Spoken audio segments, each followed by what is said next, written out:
अरे लमहराया जूरी पसरी हाय बबुआ हो।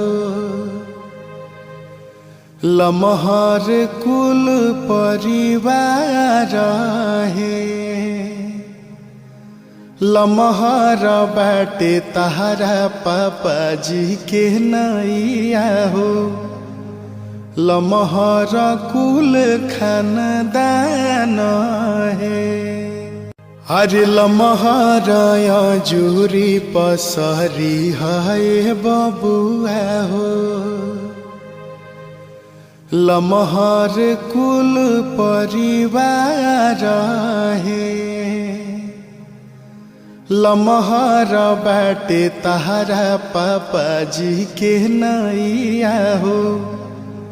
लमहर कुल खानदान